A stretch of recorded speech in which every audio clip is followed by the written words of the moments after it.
కేసీఆర్ గారు ఇక్కడ వచ్చిర్రు, రాబోతున్నారు ఇక్కడ కాసేపట్లో. ప్రస్తుతం ఉన్న మీటింగ్లో అక్కడ ఏం మాట్లాడుతుందని చెప్తారు. మాకున్న దాని ప్రకారము తొందరలోనే బై ఎలక్షన్లు వస్తాయి. రిటర్న్ గిఫ్ట్ ఇవ్వబోతున్నారు, బర్త్డే రిటర్న్ గిఫ్ట్ ఆ 10 మందికి ఇస్తారు. తొందరలో జనాల్లో మార్పు చూస్తారు, జనాలే డిసైడ్ చేస్తారు రేవంత్ రెడ్డి రాజ్యమా కేసీఆర్ గారి రాజ్యమా అని చెప్పి. ఆల్రెడీ సంవత్సర కాలం పూర్తయింది. ఈయన ఇచ్చిన 6 గ్యారెంటీలు ఎటు కాకుండా పోయినాయి. ఆడపిల్లలకి 2,500, అత్తలకు 4,000, గ్యాస్ సిలిండర్ అన్నారు, కరెంట్ అన్నారు, ఎక్కడ ఏమీ లేదు. పెన్షన్లు అసలు ఏమీ లేదు. గురుకుల పాఠశాలలో ఫుడ్ పాయిజన్ కావడం ఇవన్నీ కరెక్ట్గా కాదని జనాలు చూస్తున్నారు. తొందరలోనే బుద్ధి చెప్తారని చెప్పి తెలుసుకుంటున్నారు. సో మొత్తానికైతే కేసీఆర్ నిజంగా ఎవరికి కూడా బీఆర్ఎస్ శ్రేణులకైతే పిలుపునివ్వలేదు, కానీ ఓన్లీ కార్యవర్గ సమావేశం అన్న విషయం తెలుసుకొని ఒక్కసారైనా ఆయనను చూస్తే చాలనేసి మనం లోపట ఉన్నాము. ఎందుకనంటే ఇక్కడున్న ప్లేస్ నిమిత్తము, లేదంటే ఈరోజు కార్యవర్గ సమావేశంని అంటే దృష్టిలో పెట్టుకొని కొంతమంది లోపలికి అలౌ చేసిన వాళ్ళు, ఇంతమంది బయట ఉన్న వాళ్ళందరూ కూడా కొంతమంది డిసప్పాయింట్గా ఉన్నారు. మమ్మల్ని అందరినీ కూడా లోపలికి పంపిస్తే బాగుండు అనేది. కాకపోతే ఇది టోటల్ కార్యకర్తల సమావేశంగా కాదు పిలుపునిచ్చింది, అసలు ఎవరికి కూడా పిలుపునివ్వలేదు, కేవలం కార్యవర్గ సమావేశం అని చెప్పారు. సో చూడొచ్చు మొత్తం ఒక కోలాహలంగా మారింది అటు బీఆర్ఎస్ భవన్ అంతా కూడా. ఒక్కసారి ఆయన కల్లారా చూస్తే చాలు, అంటే ఏం కోల్పోయినాము ఈ 10 సంవత్సరాలలో అనేది సో వాళ్ళకు కూడా అర్థమవుతుంది. ఏది ఏమైనప్పుడు కొంతమంది అయితే ఎంత విచిత్రం అంటే వీర్లపల్లి శంకర్ కాన్స్టిట్యున్సీ నుంచి వచ్చిన ఒక వ్యక్తి అయితే అంటే కేసీఆర్ అంటే మనము సత్యవతి రాథోడ్ విషయంలో చూసినాము. ఆమె బీఆర్ఎస్ ప్రభుత్వము అధికారంలో ఉన్నప్పుడే నేను మళ్ళా కేసీఆర్ ముఖ్యమంత్రి అయితేనే నేను కాళ్ళకు చెప్పులు వేసుకొని తిరుగుతానంటే ఆమె ఎక్కడ పోయినా కూడా చెప్పులు లేకుండా తిరుగుతుంది. ఇక్కడ వచ్చిన ఒక అభిమాని కూడా నేను మళ్ళా మా బాబు కేసీఆర్ మళ్ళీ ముఖ్యమంత్రి అయితేనే నేను చెప్పులు వేసుకుంటాను అని చెప్పి, అంతేకాకుండా నేను ఇంటి కోసము వీర్లపల్లి శంకర్ ఇంటికి వెళ్ళి క్యాంపు కార్యాలయంకి వెళ్ళి మాట్లాడితే అవసరమైతే ఏమన్నాడు చెప్పండి, ఏమన్నాడు అవసరమైతే వచ్చి నా క్యాంప్ ఆఫీస్లో ఉండండి అని అవహేళన చేసి మాట్లాడుతున్నాడు మేడం. మరి ఉండకపోయిరా, మాకు పోయేంత ధైర్యం లేదు మేడం. ఇగో వీళ్ళ వీర్లపల్లి శంకర్ అంటే అవమానిస్తుండట. అవసరమైతే నా క్యాంపు కార్యాలయంలో ఉండనేసి ఆయన పాపం కాగితాలు పట్టుకొని వచ్చిండు. ఆయనకి బడ్జెట్ పదులే పళ్ళలో పెట్టుకొని తీసుకునే వ్యక్తి, కులాంకారి, ఆయనకి అర్థం కాదు, ఏది పడితే అది మాట్లాడతారు.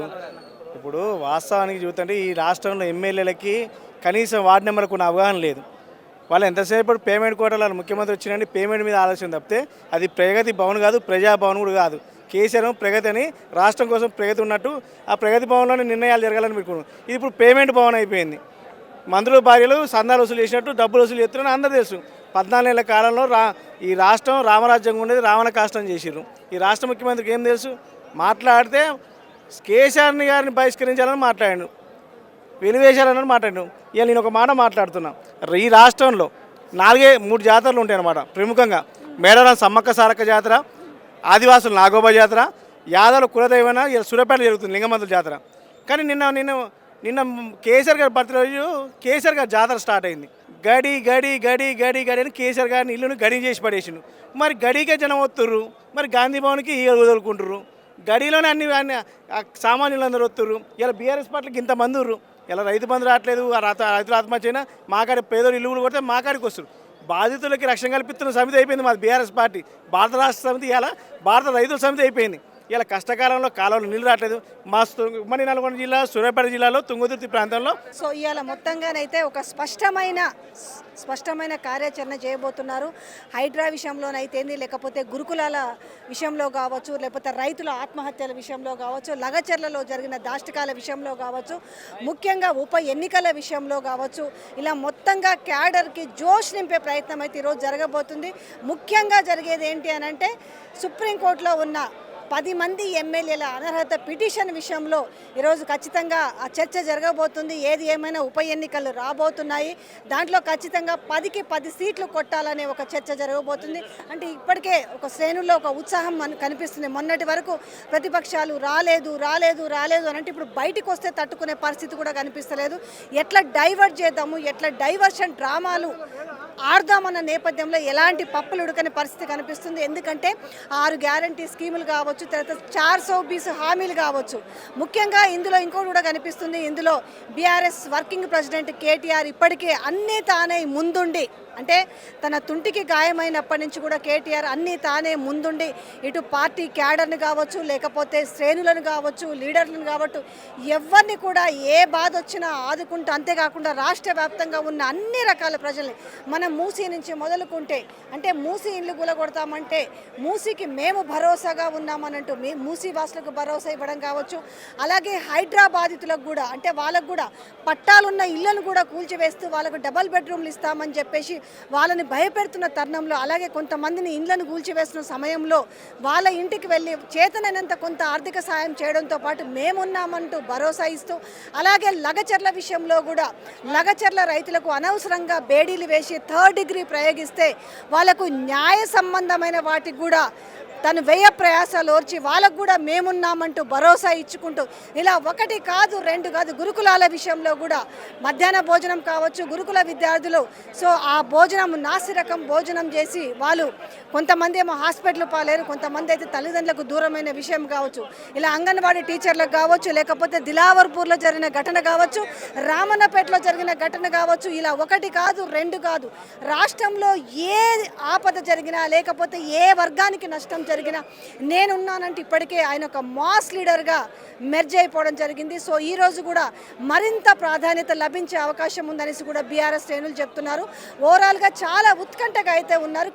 ఫస్ట్ థింగ్ కేసీఆర్ని చూడడానికి పెద్ద ఎత్తున తరలి వచ్చారు. ఒక్కసారి చూస్తే చాలన్నట్టుగా ఉంది. రెండో అంశం వచ్చేసి ఈరోజు ఏమి దిశానిర్దేశం చేయబోతున్నారన్న ఆసక్తి అందరిలో నెలకొంది. ముఖ్యంగా బీఆర్ఎస్ శ్రేణుల కంటే కూడా అసలు కాంగ్రెస్ శ్రేణుల్లో విపరీతమైన ఉత్కంఠ ఉంది. ఏం మాట్లాడతాడు, అసలు మనకేం పిడివడబోతుంది, మనం ఏ రకంగా ఎదుర్కోవాలనే మాత్రం ఉత్కంఠ ఎదుర్కొంది. టీవీలకు అతుక్కొని కూర్చున్నారు.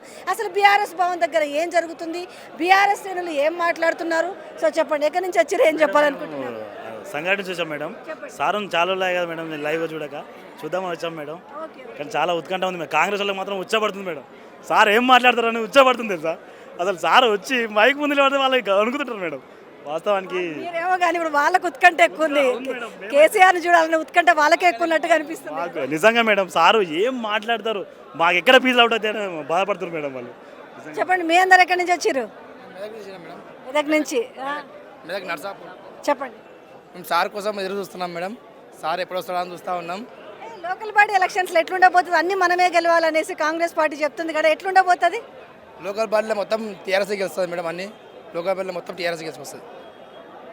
సో శ్రేణులు ఎంత ఉత్సాహంగా ఉన్నారో కాంగ్రెస్ పార్టీ వాళ్ళు కూడా అంతే ఉత్సాహంగా ఉంటారు. ఆ ఉత్సాహం ఎందుకు అని అంటే ఏం మాట్లాడతారు, ఏం దిశానిర్దేశం చేస్తారు, అసలు మనం ఎదుర్కోగలమా లేదమ్మా, ఇప్పటికే మనం లూజర్ అయిపోయినాము. 6 గ్యారంటీ స్కీములు కావచ్చు, 420 హామీలు కావచ్చు, ఏది నెరవేర్చలేక ప్రజల ముందుకు పోలేక ప్రజలు ముఖం మీద ఉమ్మేసే పరిస్థితి వచ్చింది. బండ బూతులు తిట్టే పరిస్థితి కనిపిస్తుంది.